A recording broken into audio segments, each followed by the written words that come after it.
Rinus VeeKay back for his 7th Indy 500. It seems like just yesterday you were just a kid out here as a rookie, and now look at you, old grown up. You got a beard, looking good. How exciting is this week for you each and every year? Oh, yeah, it's very exciting. I actually had a beard as a rookie as well. So maybe I have a bad memory. Maybe the I shaved it for the 500. Okay. I wanted to look young. But no, it's I do feel experience around this place after 6 attempts and now having my 7th. It's very special. It feels like coming home, but yeah, definitely. Even though I'm still so young, I feel like like this is the race we got to win. What are you, 25 now? 25 years old. Good grief. What's from the start, though? You qualify well out here. You run well. Is it just a situation where some drivers adapt really well to certain tracks, and this is just one of those for you? Yeah, I think so. I've always had a good feel here. And of course, I started here with that Carpenter Racing as well, which they know their way around this place. So, yeah, it's just been very comfortable every time I got into the car here. Of course, last year with Dale Coyne was a bit less comfortable. Qualified on the last row and had a bit of a tough race. But that's also the experience that you will need to be in contention to win the 500. Because to win the 500, I don't think anybody knows what the actual steps are. Sometimes it just happens. But being in contention is the goal here, and I think we've got a good shot. How frustrating, you did well, but losing Saturday and having all the qualifying on Sunday, you still did well, but did that upset your expectations at all? I don't think so. You want to get it over with. That's kind of how it is. So having it done on Saturday gives you a bit more time. Right now it was a different thing as well because you had one shot at it. Right. Basically, if it didn't go well, they done.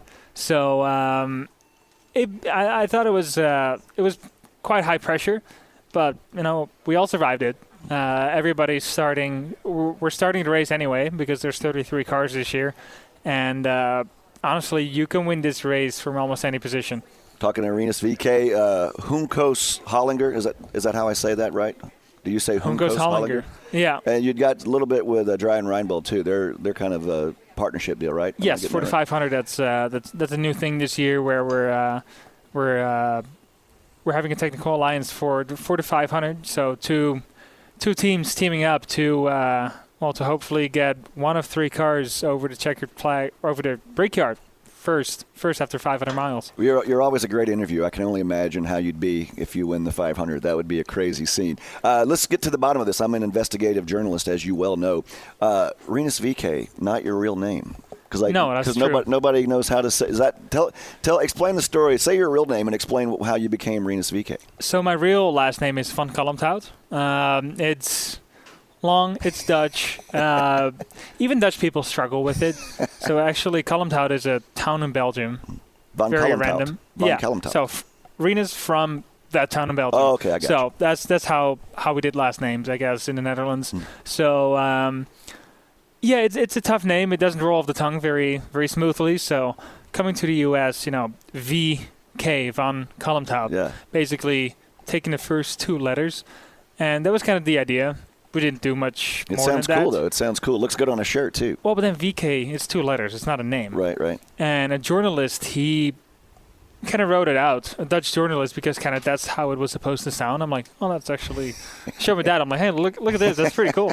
So we took that, and, that's kind of how it is. I feel like new fans struggle to say Rinus because it rhymes with something that you're not supposed to say. But so they always call me VeeKay. Alex Palou, that's not his real last name. Montalvo, right? Yeah, exactly. That's his mom's name. I think Palou is his dad's. A lot of these drivers flying under the radar with fake names. Okay, I know you got other interviews to do, and this is like a crazy time because it's unlike any other race. Quickly, where you're starting, your expectations, and obviously you've learned over the years you can't win the race on the first lap, but you can surely lose it. Yeah, for sure. I know. I'm starting 11th. Just take one away from 11th and you're first. I think we have a car. I feel like we have a top 5 car. At that point, sometimes at the end of the race, after 500 miles, there's some names you don't really expect up there that got through all the chaos. There's some of the best cars that are out of the race, or they had some issues in pit lane or whatever. So my goal is to be in contention, to race around in that top 5 I did on the race.